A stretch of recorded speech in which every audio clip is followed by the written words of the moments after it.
Kraft Mac and Cheese is better than 90s hip-hop. We'll remind you of your childhood without making you feel incredibly old. Kraft Mac and Cheese. Best thing ever.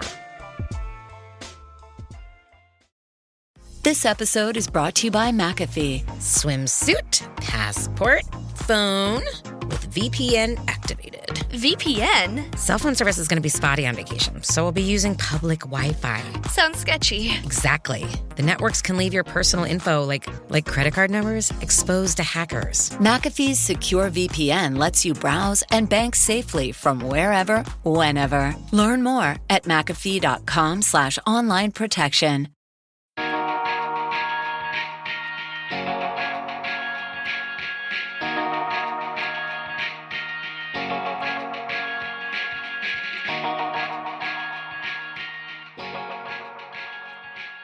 Hello everyone, welcome back to the Underrated Movie Podcast.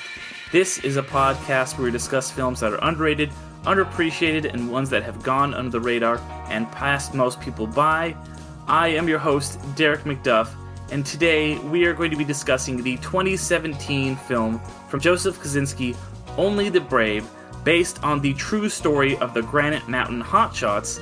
And to discuss the film with me today is Matt from the Matt and Mark Movie Show. How is it going? Yes, I'm back. It feels, it feels amazing because I got to see you on your Patreon show recently. And so that was cool because it felt like the cool space station, or it felt like a shuttle. Now I'm on the underrated space station proper. I'm on the ISS proper. Floating around. So there you go. That's a good, and like you said, I realized, I was like, I've had Matt on a few times recently. I was like, well, I've had him on the Patreon, but I haven't had you on, like you say, underrated proper, the main station here. We've just been on the shuttle. So it's good to have you back here in zero gravity on the space station with me talking about this one. Before we get going into the movie, I'm sure most people listening to the show know who you are by this point, but in case somebody's tuning in for the first time in a couple months, who are you and what's your podcast about? Yes, I'm Matt. I am one half of the Matt and Mark Movie Show. Me and my hetero life mate Mark. We host a podcast where we just talk movies every week. It was a way for us to hang out, even though we live on opposite coasts. And we both have a lot of experience in the industry. Mark in the movie industry, me more on the TV side. And we just talk about movies. We don't talk about important movies on our show. I'll put it that way. Yeah. If it's got like blood and guts, if heads go kaboom, if sharks randomly attack people on land, that's my podcast. So if that sounds intriguing to you, we would love to have you join us, the Matt and Mark Movie Show. We do also cover some new release stuff too. We just put out a Predator Badlands episode. We had a lot of fun talking Predator and doing some fun. We anytime we get into franchise stuff, we wind up ranking all the movies, and then it winds up turning into us doing a quote off. And we wind up quoting different Predator movies at each other, and that's it's just like two cavemen just grunting at each other. That's really what winds up happening. I mean, and the Predator films, especially that first one with Arnold, are so quotable. So I'm excited to listen to that episode. I haven't got a chance to yet, but I always love tuning in after I see a movie. I'm like, all right, what did the boys think of this one? Especially when I always say, you guys, you have that schlocky kind of taste, but you have really good insights at the same time. You know your shit, like you say, you've worked in the industry. People want a good place to start if you're not listening to that Predator Badlands episode. I was just recently on the Black Phone 2 review that you guys did kind of at the end of your horror show season, and that was a ton of fun. Yeah, dude, you got to close out horror show season with us, and that was a really solid episode. No offense to our other horror show episodes this year, but the Black Phone 2 one, I thought we definitely raised the season a bit, because it was also the thing of like no horror movies in October. We're like, oh, finally a new horror movie in October. We're gonna be able to bring in a guest and a friend of the show. It was kismet. It all came together, and thank you for saying that about us. Our motto on the show is we try to be really smart about very dumb stuff. There you go. Yeah, perfect. But today it's a little bit of a different film. We're gonna, like I said, we're talking about Only the Brave, which is I think the third film from Joseph Kosinski. Between his two kind of big legacy sequels, between his first film, of course, being Tron Legacy, his fifth film being Top Gun Maverick. But when we were talking about what you want to cover, I showed you my big master list of movies, and you gave me a couple options. One was Only the Brave, which you hadn't seen. And I think based on, because I did glance at your Letterboxd review after I watched it, it popped up. So I think this was not exactly what you were expecting. So I don't know if you want to talk about what you thought the film was going to be and what it ended up being. Yes, I would also like to tell you too that I watched it with my wife, and here's the thing: I do this to my wife all the time, where I look at a poster and I kind of have an idea about what a movie is, and I will speak with conviction and make it sound like that's what the movie is. So then when we inevitably sit down to watch said movie, it's never that movie. And sometimes this pisses my wife off to an insane degree. And last night I was like, okay, so let me explain. Okay, so now that you know that bit about me, I picked Only the Brave for two reasons. One, I'm not even kidding. We had recently watched Firestorm, the Howie Long fireman you guys action have been talking movie. about that. And I was really pumped up with fireman stuff. We also love Backdraft on our show. And I was like, there's like another great fireman movie supposedly called Only the Brave, and I've never seen it, so I definitely want to watch it. And it's a new one. I liked the kind of promise of bringing a movie I'd never seen to your show. It felt really risky. And then, and two, here was my assumption, because I like Joseph Kosinski. Let that be known. I liked Tron Legacy. I liked Top Gun Maverick. I liked F1. Listen, I'm only human. I'm an older guy. I like dad films. That's what Joseph Kosinski specializes in. He makes the dad movie. You can watch these movies with your dad. Your dad will love them. Love dad movies. And I expected the dad movie version. I was like, okay, he's done fighter pilots. He's done race car drivers. This is going to be the cool dad movie version of like a smoke jumper movie or like a fireman in the woods kind of movie. What's that going to be like through Joseph Kosinski's lens? And the answer is, it is not what I expected at all. That is a good thing though, but I got a much more serious and tragic film than I was expecting. Yeah, because this film, I will say for people who haven't watched it and who aren't familiar with the story of the Granite Mountain Hotshots, if you want to pause the show and go watch it right now, we're about to spoil it. But yeah, this film does end in tragedy, where 19 of the 20 hotshots die.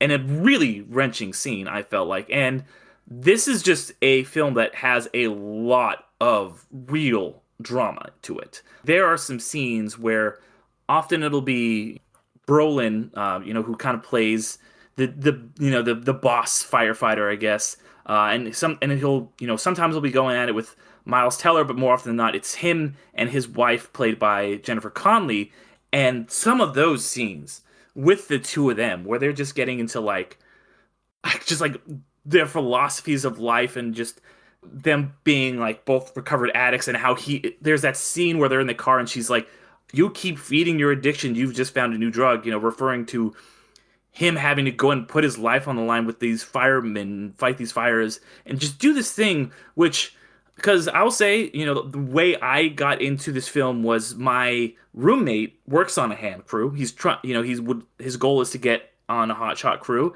He introduced me to this movie. He had never seen it either. He's like, hey, there's this movie about hotshots. I want to watch it. He knew the story. I didn't.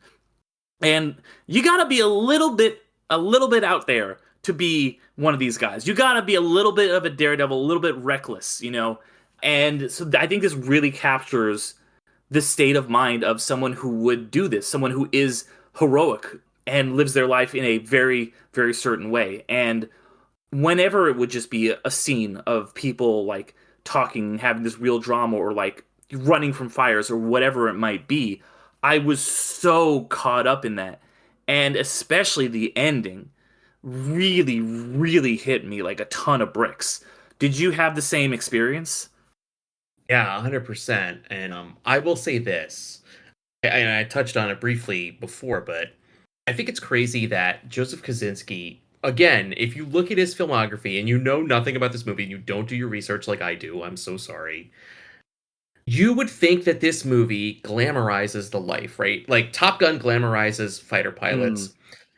Right, F1 glamorizes the world of F1 and race car driving. Tron Legacy glamorizes the life of a program. But sorry, but That's good. this does not glamorize the life of a hotshot or a fireman or any first responder, EMT, anybody that goes out to do, as you say, heroic deeds. And these are very heroic deeds. In fact, it's so crazy to see a movie like this from Kosinski because I've only seen him perform at that level where everything's glamorized, everything's mythologized. And here you have a very true story, a real tragedy about real heroes. Like, I was kind of amazed because this felt more in line to me with something like Band of Brothers or Saving Private Ryan. Like, I started pulling from war movies because I was like, this feels like you get the camaraderie of guys who are in these impossibly awful situations every day, and they have to have each other's backs. And I was touched by especially by the writing. I was really touched by the writing, and I love the character work in it. And you really do get to know all the crew. That's something in ensemble movies that I always love. If you can make me believe all the people and characterize them enough that even though there's like a crew of 20 plus people, I sort of feel like I know each of them, so I can pick them out in a lineup and go, oh, that's the applesauce guy, or oh, that's the guy, that's like the lady killer guy. Like, but you know them, and it sort of makes you it endears you to the crew, but it sort of enmeshes you in their lifestyle too. I really, really dug it. And that's the unfortunate part.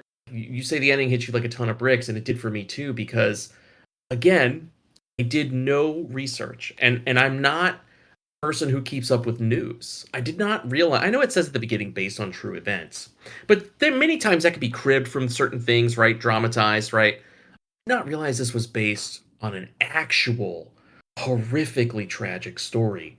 So I was not expecting the end at all. And I had gotten to know these guys throughout the course of the film, and I'd gotten really connected to them. So when you lose them at the end, it gutted me. Like, I haven't had a reaction like this to a movie in a while, where it, like, you know, I'm like that guy that usually only cries when the Muppet movie's on. Like something random from my childhood that Yeah. you know, ticks a nostalgic box. This got me, man. This truly got me. It was horrific. Because you're also watching the way that they perish in those bags. And you've seen them do that drill over and over again where they have to wrap themselves in those fire-safe bags. And the guy's like, well, what's this like? You know, and Josh Brolin's telling him it's going to sound like the apocalypse is rolling over you. You're going to stick your face in the cold dirt to try to breathe. And then maybe it'll be over. So I foolishly thought, because they do it 3 times in the movie, I foolishly thought this is going to be the thing that saves them. And yes, in another Joseph Kosinski movie, it would have been. Not in this movie. So when they threw the bags on, I was like, perfect, they're going to be fine. They even had a moment where one guy flipped his bag up and looked at the other guy, and he was like, hey man, we going to be okay? And the other guy's like, yeah. And they flipped the bags down, and I was like, we're going to be fine. And when they weren't, it was a gut punch. The Who's down in Who Newville were making their list, but some didn't know Walmart has the best brands for their gifts. What about toys? Do they have brands kids have been wanting all year? Yep, Barbie, Tony's, and Lego. Gifts that will make them all cheer. Do you mean they have all the brands I adore? They have Nintendo, Nespresso, Apple, and more. What about... So the Who answered questions from friends till they were blue. Each one listened and shouted, from Walmart? Who knew? Shop gifts from top brands for everyone on your list in the Walmart app. We find Vecna, we end this once and for all, together. On December 25th. We have a plan. It's a bit insane. Everyone in? He knows where we are. Watch out! Get ready for one last adventure. We stay true to ourselves. Stay true to our friends, no matter the cost. Found you. Stranger Things, Season 5, Volume 2, begins December 25th, only on Netflix. Yeah, I agree, because, you know, the same thing for me, right? I like I said, didn't know this story. I knew it was based on a true story, and I thought it was like, okay, this is going to be this true story of these guys who became the first municipal hotshot crew. They had this crazy firefight, and then they barely got out by the skin of their teeth. You know, I thought it was going to be maybe like Everest or something, which, you know, another Josh Brolin playing a real person during a tragedy thing. And it's like maybe a couple of them won't make it out, but they're going to mostly be fine. And then when that scene happens, because like you say, they set it up perfectly. They set it up to be like, oh, this is the thing that is going to save them. Where they put those little mylar or whatever their things are over them, it's going to be intense, but you're going to that's going to be the emotional climax where it's like, wow, they really made it. And they don't actually show you them making. They show you like the fire going over and everything happening. But the way you find out is such a gut punch because you are sitting there with the Miles Teller character, Brendan, when he finds out. And I don't even think that you hear any dialogue or anything.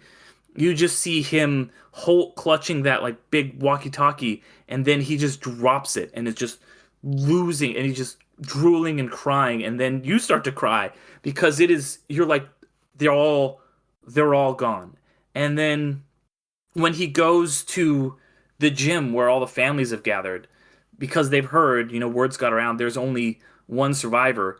And when they see it's him, the guilt that he feels for being the survivor, because by showing up, he realizes that, oh, I've now just told them, they all hope that the one could be their husband, and it's not. It's me. They're all dead. All my brothers are dead. Because I think that the comparison to a war film is very accurate. Something my roommate has said is that he's basically found a way to sign up for the military without getting any of the military benefits or anything, because it is like being in a branch of the armed forces, because you have to go through a lot of the same training, like all the stuff you have to do, and the way that you spend time with those guys is very similar.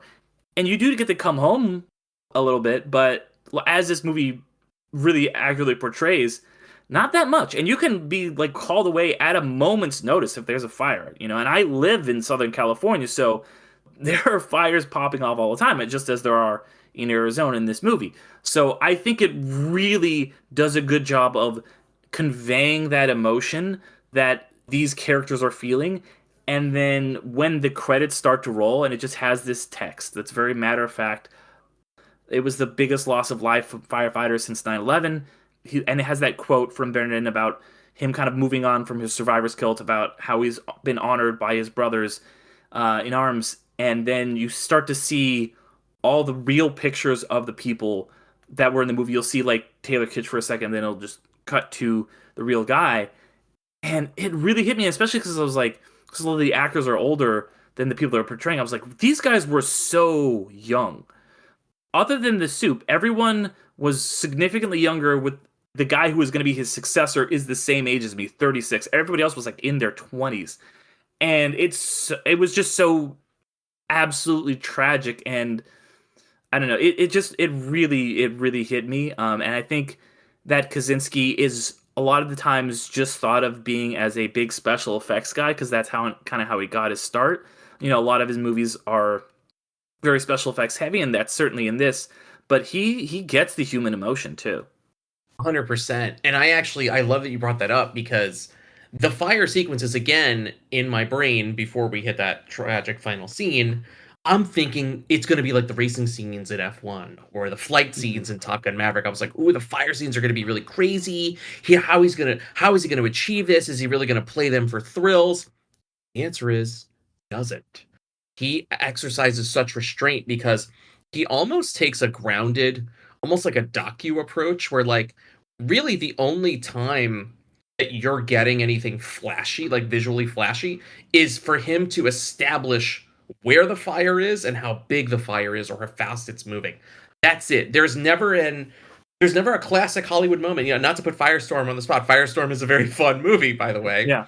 But there's never a moment of Howie Long looking over his shoulder at a tree that's going to fall on him and going, everybody run! There's never like a Twister moment where we're all in on the ride. This is not a ride you want to be on. So it's treated with respect, and it's done in this very, I would almost kind of call it, it's done in a very gentle way. Gentle for Joseph Kosinski and gentle for the subject matter. I also love that you brought up, it did remind me of that, dude.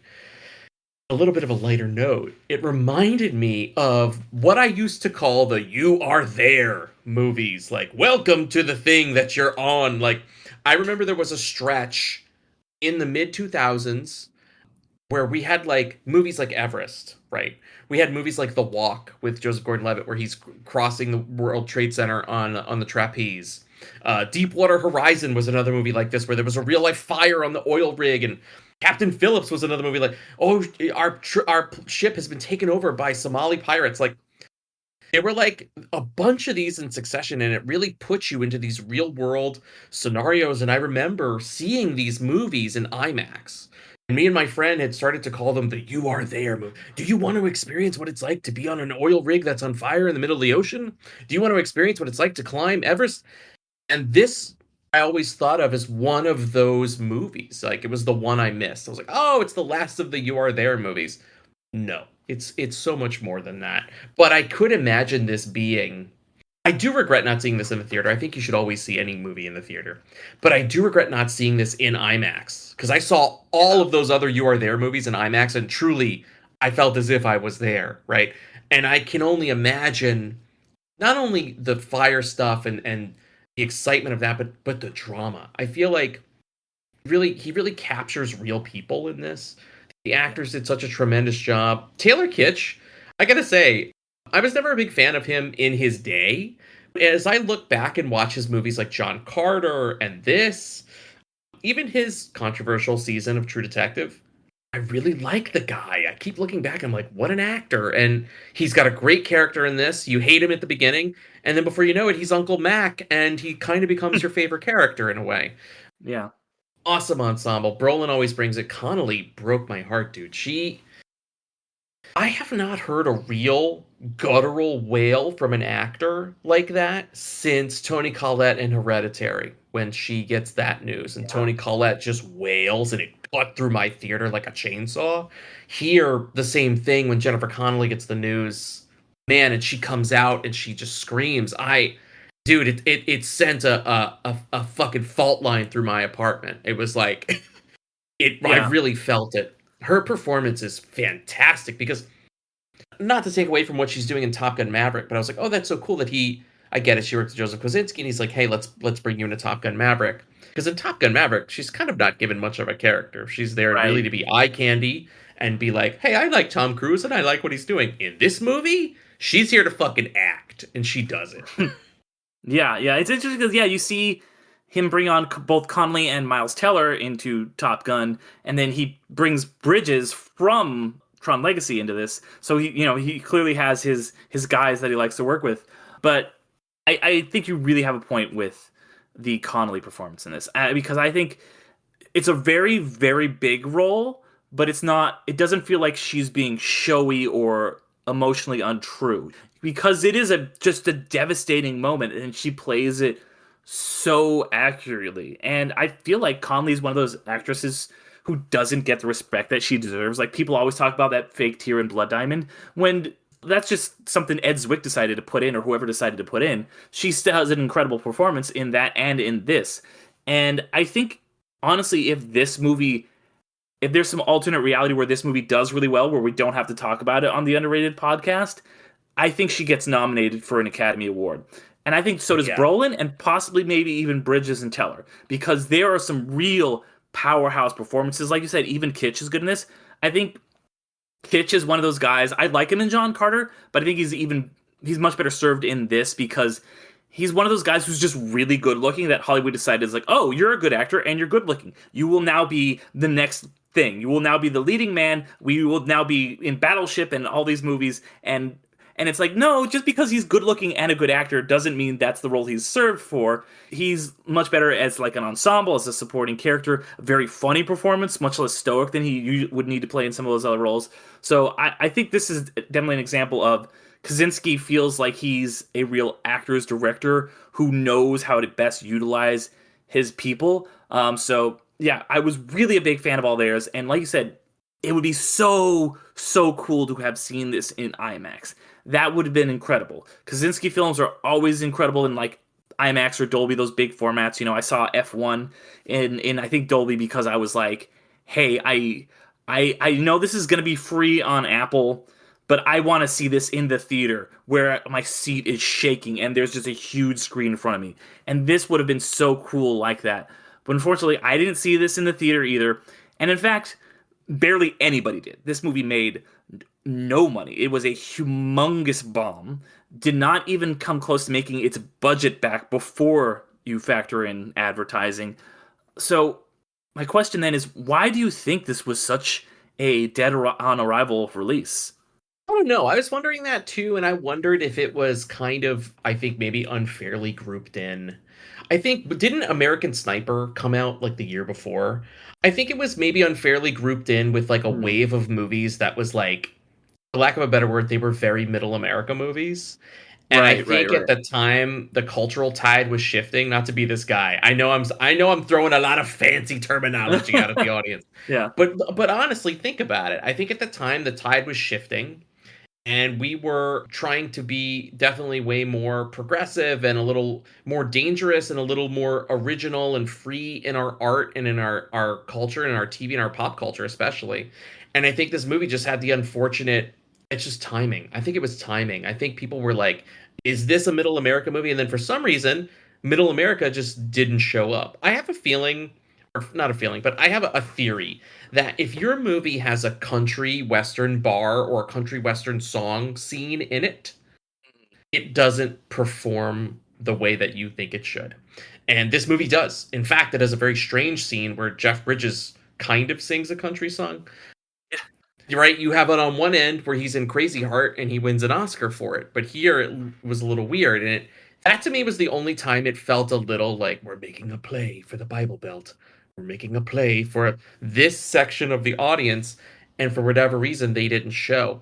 That explains maybe why the Coasts didn't show. I also wonder, I don't remember the marketing for this. Like, I have more of a marketing advertising background, and I always look at trailers and posters and marketing materials. That's my bread and butter. That's what I look at. And my thing is, any marketing, regardless of how clever you want to be, should tell you what something is and when something is. And if it cannot achieve those two things, it doesn't matter how creative your great idea is. It fails. People have such a short memory, and they're so bombarded by all the noise of different things. So, like, to me, I think this just faded. I think it faded in the background. They're advertising it to the wrong people. And if they did have a wide platform, like maybe they show it on Monday Night Football or something. I'm making that up, right? Maybe just people were turned off, you know? Also, it is, as you said, it has that crazy long title. Now it's only referred to as Only the Brave. But I do remember seeing the poster had that whole long subtitle. And I honestly think people were like, what is this? I'm confused. I don't know what the movie's called. And I think that's what it is. I think it's a perfect storm of timing, probably not enough marketing to a specific section of the audience that doesn't show for whatever reason. I don't know why they didn't show.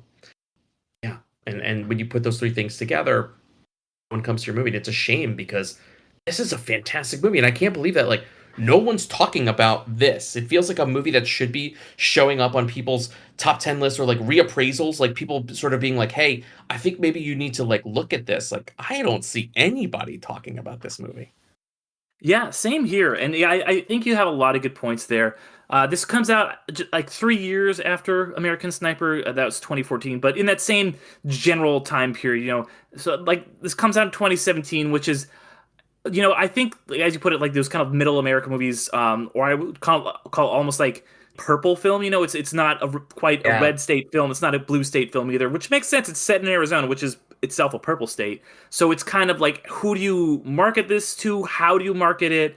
You know, and I think especially in 2017, it was really hard to market a movie like that because we were, for very obvious reasons, very polarized. It was one that was not even really on my radar when it came out. And this was admittedly when I was seeing fewer movies than I would before after, because it was much after I worked at my movie theater job. It was before Movie Pass and the AMC stubs thing were a thing, so I wasn't getting to the theater as much as I would be, you know, in the last 5 or 6 years. But yeah, I think it didn't really get advertised. I don't remember seeing any trailers. It's something that was, I like I said, I only saw this because I live with a guy who works in this profession. He was like, let's watch the movie. And it got good reviews. You know, it has like an 87 and 89% on Rotten Tomatoes, but it never stuck with the general public. I think the only people I've ever seen talk about this movie at all are people who are real big movie people who watch it because they're like, hey, Joseph Kosinski, much like, you know, what drew you to it, Joseph Kosinski made this firefighter movie. I should check this out. There's just this other Joseph Kosinski movie that is out there that nobody ever really talks about. And it doesn't even get talked about in a reclaimed kind of way. People aren't like, oh, wow, we missed this. People are like, yeah, it was pretty good. And they just kind of move on. That's always one of my favorite movies to talk about, is movies that are just really solid that, for whatever reason, have just essentially vanished from the cultural memory. And this is not an old movie. This is, like we said, 8 years old. And it's still just kind of like gone. Yeah, it's crazy the way that works out. You're right. The audience, we as an audience, especially as cinephiles who watch so many movies, but yet we have a very selective memory, right? You're absolutely right. I was chiefly interested in this because of Joseph Kosinski, but I was just now thinking, as you were saying that, it's such a deviation from his other movies. It would be the equivalent of being like, my friend has never seen a Scorsese movie, so you're going to assume he's going to watch Taxi Driver or Goodfellas or something. Mm-hmm. And what you pull out is like After Hours, which is a movie I love, by the way. That's my favorite Scorsese movie. But that's not a Scorsese movie. If I showed that person After Hours, they would be like, this guy, what? What is this? It's an 80-minute, what is this? Watch After Hours, by the way, everybody. But that is the cool thing. It's the deviation. And now you're also making me think of all the movies we've spoken about, especially on this show, underrated. I feel like this might be the most under the radar thing I've discussed with you. It's so under the radar, it's basically just, it's not even a footnote. It's crazy. Because also, too, considering what it's about, it's this horrible tragedy. Like, these guys gave their lives, you know? Like, I feel like even though you have some uncomfortable movies, right? Like United 93, even Oliver Stone's World Trade Center, stuff like that. Those movies are at least kind of remembered. Like World Trade Center always kind of comes up, at least for me as a physical media guy. Shout is always re-releasing it. It's always getting updated and upgraded, and now it's got a 4K. Now it's right. I'm like, who? Like, when I saw that it was Sony who put this out, I was like, oh, that explains it. Sony is not great with their physical media, and also, if you want to watch this movie for free on streaming right now, you would think, well, Sony. Who does Sony do business with? Netflix. That's where all of Sony's content goes. They don't have their own streamer. They just funnel all their stuff to Netflix, right? You have to go to Paramount Plus. Why? For whatever reason, that's where it is. Who knows, right? I wound up just renting it so that I was like, I don't have Paramount Plus anymore. So I was like, I was just going to rent the movie and just have it that way. It just seems like it's got every single element working against it. Not only from an audience perspective, now that I think about it from a distribution perspective, at a company level, it's like, why is the movie so hard to get out there? Yeah, I completely agree. And I think you bring up a good point with it being Sony Film and how a lot of their stuff ends up on Netflix, because they have that Netflix deal, but Netflix isn't Sony's streamer, right? And this one ended up on Paramount because Sony's really the only major player without their own service. Obviously, Disney has both Disney Plus and Hulu, which are merging. Warner Brothers has HBO, Max or whatever it's called this week. There's all the other majors. You mentioned Paramount Plus. They all have their own dedicated streaming service that when the movie comes to streaming, it shows up there. Whereas Sony, makes deals with Netflix or whoever it might be to put their stuff out. So they don't have a dedicated thing. And I know that is a little complicated with studios selling off rights to Tubi and whatever else, but still, like, they don't have a way, like, okay, like I'm thinking of, movies like that have just that came out in the summer, and they've been out on VOD for a little while, and now, okay, cool, it's about that time where they're dropping on whatever streaming service that is owned. Fantastic Four, for example, just came out on Disney Plus. It's there's that little loop when you wait, you see it on VOD, and then you get it for free on streaming, provided you have that streamer. Whereas even Apple, obviously, they have their big films and then they come out on Apple. Whereas this doesn't have that same pipeline. So I think that's really interesting. That's a very good point about why this film was harder to see. And I think another thing too that we haven't talked about, why this film didn't really catch on in when it came out in theaters or since, is this film is not an easy watch. This film, as we talked about, it is an emotional gut punch. It is a bit of a bummer. And I think of films that are somewhat similar. We brought up Everest a little bit, but I think that somebody who does this kind of film a lot is Ron Howard. He has films like Apollo 13 or more recently 13 Lives that are that same kind of like this is based on a true story of this tragedy and these brave people who did something very heroic in this really difficult circumstance. The difference between those movies and this movie is those movies have uplifting endings. 13 Lives ends up with the kids getting saved. Spoiler alert. Apollo 13 is they get back to Earth. This, they're wiped out, except for one guy. And I think that really is gonna be like it makes for a very compelling movie with very good drama. But it also is not like, hey, I'm just gonna turn this on and be really engaged in this. You might not always be in the mood to cry and watch this movie. Yeah, 100%. And in that way, it functions more as like a commemoration of these guys and what happened. And that is a hard sell. That's a really hard sell. I think you're absolutely right. It's a tough thing because I also think like the movies you're talking about, like 13 Lives, I totally forgot Ron Howard did that with the boys in Thailand in the cave. I remember watching that documentary first because I watched both the documentary and the Ron Howard. It broke my heart each time, and it was just so crazy because even though the uplifting thing had happened, just the trauma and the harrowing experience of going through it, just a sliver of it, right, of a dramatized version of it, like my mind gets the better of me and starts to imagine. I can only imagine what those boys went through. I can only imagine what it was like on Apollo 13 when they're just trying to get home, like. And this is that, and I think for some reason, to me, that sort of evens the playing field on it a little bit in terms of like ticket for entry. Like, hey, yeah, even though it's uplifting, you're still going to go through some shit. Except here, right, you don't have the uplifting thing, but you're still going to go through some shit. It's hard. It's really hard. I got to tell you, I think had I known, I'm going to be honest with you, had I known the true story of this movie, had I actually done my due diligence as a person and like read news and done things, I might have been like, hey, you know what, Derek? Maybe I don't want to watch this movie, right? But but the trickery of Joseph Kosinski, the whole thing led me to it. So for me, I'm happy I watched the film and took the ride and had the experience, but I'm happy my ignorance led me there. Because if I knew more, it would have given me the out. And I think I'm glad now knowing these guys' stories and that I got to commemorate in a way because I do think that their story needs to be told. And also, if horrific, heartbreak, harrowing tale aside, if you do want to watch a very heroic movie in the vein of a war movie, in the vein of something like that, want the camaraderie, the brotherhood, this is a great example of that. It's so much good character work in this. Even simple stuff that doesn't have any dialogue. Just the little bit of seeing Miles Teller make the effort to drop the groceries. There's no fanfare. Nobody answers the door until the middle of the movie. He just kind of does it ceremonially. He shows up. He's dog tired, but he's still got the grocery bag of Huggies for the daughter. And he drops them on the doorstep knowing he's not wanted, knowing he's not. No one cares whether he's there or not. There's that kind of stuff, even in the tragedy of it, there was uplifting a little bit because it was like, wow, this guy really turned his shit around. And in a way, right, that character does get an uplifting ending.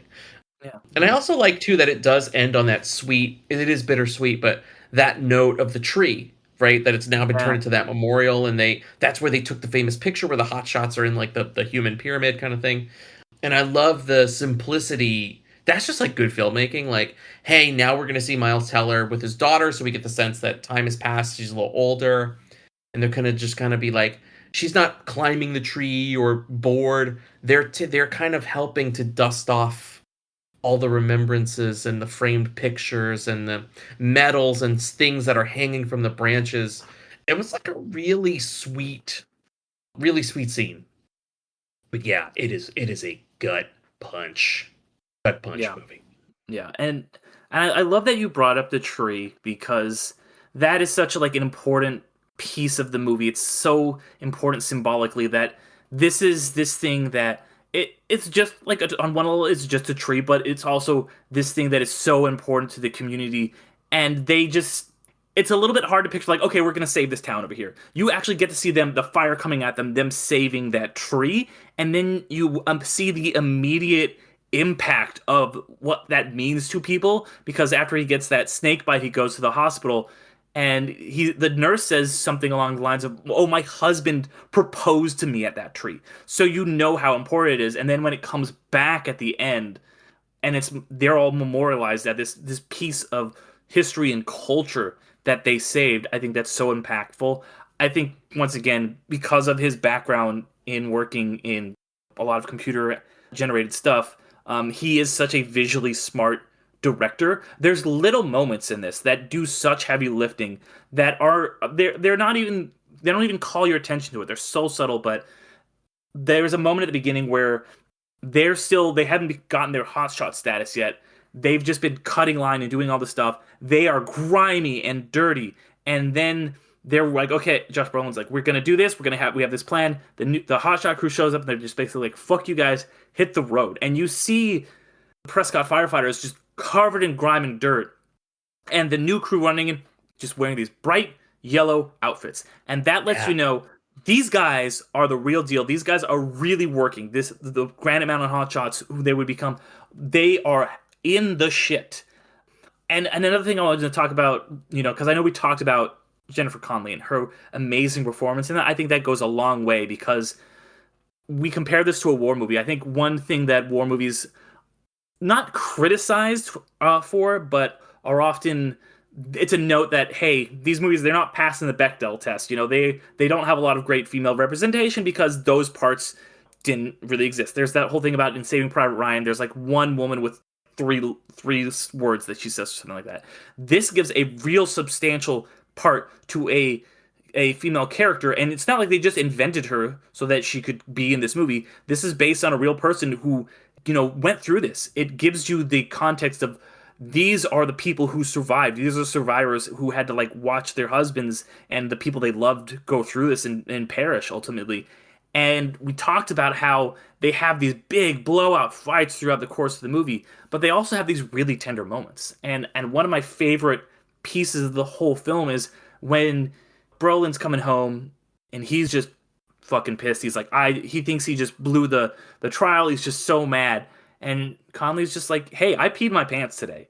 And it's this moment that is so just genuine between the two of them that it's something where it's like, you would only just tell somebody about peeing your pants when they've had a bad day if they're like the love of your life. You're not going to... But she intentionally embarrasses herself to make him feel better. And then they're just laughing. They're just having this great, great bond. And that's set up right from the beginning, where you don't see the fight. You see him waking up and the aftermath of the fight, and he says something along the lines of like, I just get mad because you're smarter than me, especially when we squabble. And it lets you know exactly what you're in for with these characters. 100%. That is a great, and it's a much needed moment of levity in the movie. And I also love that at the end of that scene, Josh Brolin is in the car on the phone and he says, "Thank you for that," because he knew what that was. I love that. Wait, so since this has been such a heavy discussion, I do want to pipe in two maybe possibly amusing things for your audience, so we don't leave everybody so heavy, right? One is, you have to watch Jeff Bridges in this movie. Listen, I love Jeff Bridges, but the scene when he's in the bar, when he's going to do his country western deal, he's got his giant 10-gallon hat on, there's a moment that is super awkward, where he's clearly drunk, his character, and he's trying to get Jennifer Connelly to dance with him, and his face is coming a little too close to her face. Yeah. Pay attention to that moment, because it's super fucking awkward, and it made me laugh a lot. I think I was also laughing off some nerves. I was like, oh, thank God, something uncomfortable I can look at. And two, I'm going to tell you a true story. This little dude right behind me, this is my dude. This is my cat. I love him to pieces. He watches all the movies with me. He sits here sort of cradled in my arm throughout the movie, and his two little back paws rest right here on the palm of my hand, okay? He's done this 13 years. I've had this cat. He's done it all 13 years. Watching the movie last night, we're all calm. We're very sad. It's a very serious movie. The bit where Miles Teller gets bitten by the rattlesnake. First off, my cat is super aware of any animal that's on camera. So when he hears something, he's like alert. I heard that rattler and I saw one ear go up and I'm like, maybe it's fine. I didn't know the guy was about to get bitten by a fucking snake. When he did, it's a massive jump moment. At least it was in my showing, because my speaker hit real hard. It scared my wife. She screamed, and when she did, my cat took off like a rocket and scratched the inside of my hand really bad. And I was like, ah! I had to get up, clean my hand off. I had to like get all my shit sorted. The side table went over. There you go. That was our little bit of levity. And afterwards, when my wife was completely upset, as I was at the end of the film, we laughed at the fact that my cat kind of rattlesnaked me and scared. Yeah, I was gonna say you got 2 claw marks, just like you got the 2 bite marks. And I appreciate you putting your body on the line for this podcast. It means it's very good. I got the 4DX experience of like, and then my cat took off. Yeah, yeah, and I think you make a good point, because this movie, we talked about a lot of heavy stuff, but there is lots of levity in this movie. It's not Grave of the Fireflies or something where it's just wall-to-wall misery. You are uplifted quite a bit with these guys. You feel the camaraderie. There's a lot of laughs. There's a lot of just like when they're razzing each other. There are a lot of uplifting moments in this. Even amongst the tragedy, it's you're feeling happy in a way for like this great thing that they did. Even though it ends on it like that note, you're just it's not a completely dour watch. You might cry at certain points, but you're also going to laugh a lot too. Oh yeah. There's also a whole bit where Mac and Miles Teller are playing house. One of the funniest bits is when his daughter has a fever, his toddler daughter, and they're figuring out where to put the thermometer. These are 2 guys who don't know, right? And it's like out of a sitcom. Taylor Kitsch has like bubble wrapped their whole apartment to baby proof it, and they're trying to figure out where the thermometer goes. Like genuinely funny and real. So yeah, there are moments of levity for sure. Yeah, and one last moment of levity I wanted to. It's not a moment even. It's something that I noticed that I loved. I love Josh Brolin's slutty little glasses in this. I like whenever a character has those, like Rupert Friend in the new Jurassic Park movie. Whenever I see a movie where somebody is wearing slutty little glasses, it's always a win for me. 100%.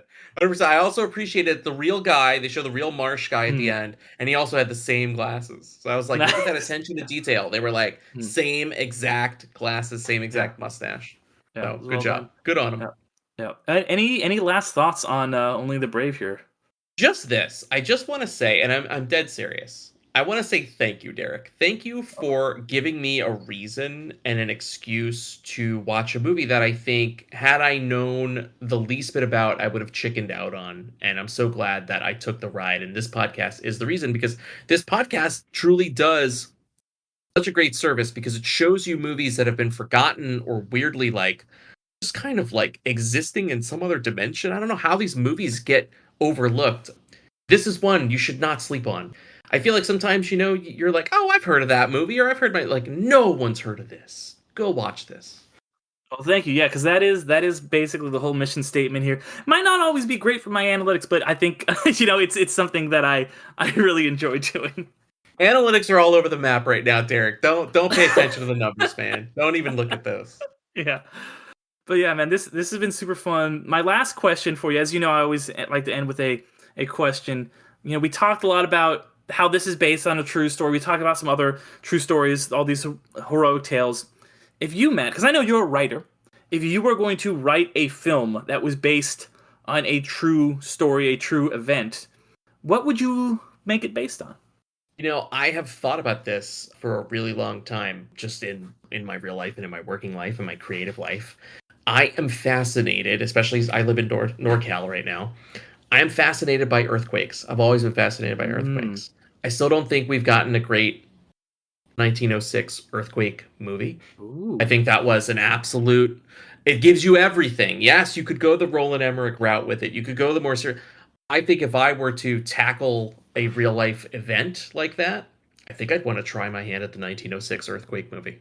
100%.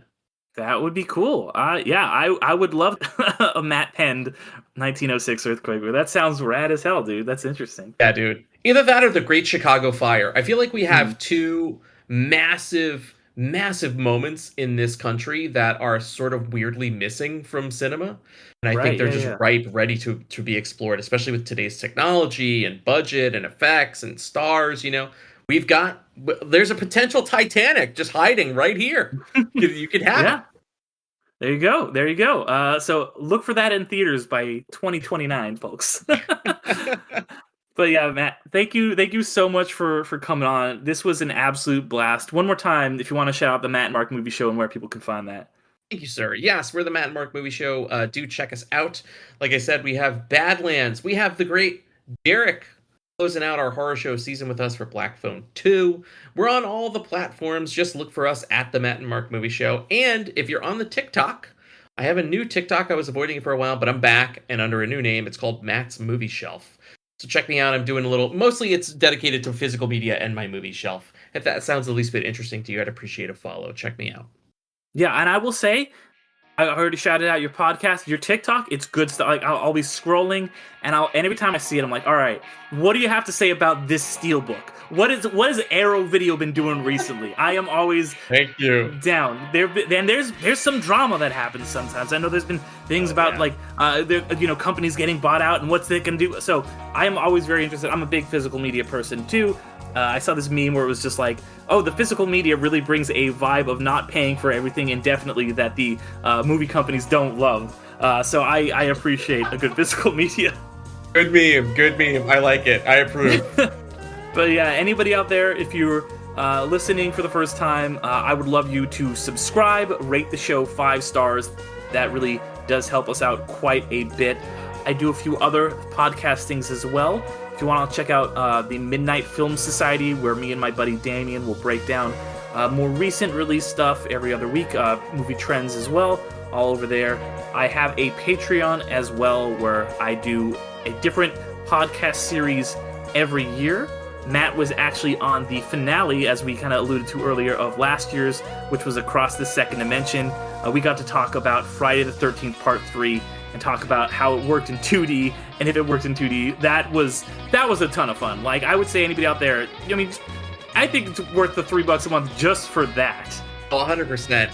Also, what a jump, Derek. We jumped from Friday the 13th Part 3 to Only the Grave. Right. I didn't say it in the episode, but I was about to say I feel like this is a different vibe than you and I usually have with the movies we discussed. But I appreciate it because it's always fun to do something different. Well, yeah, I'm for it. I'm happy it happened. And speaking of doing something different, next year on the Patreon, I'm going to be talking about Amadeus in 15-minute chunks, so a Movies by Minutes podcast, but a little bit, instead of going 1 minute at a time, I'm going 15 minutes at a time. So every episode, we'll be talking about 15 minutes of the director's cut of Amadeus. So once a month, I'll be doing that, so it'll be 12 episodes to cover the whole 3 hours of that movie going through 2026. So look forward to that. Check out all that stuff on underratedmoviepodcast.com, or go to patreon.com/underratedmoviepodcast, or just look up Underrated Movie Podcast on any of the socials. Until then, I will see you guys all next time. And one more time, Matt, thank you for coming.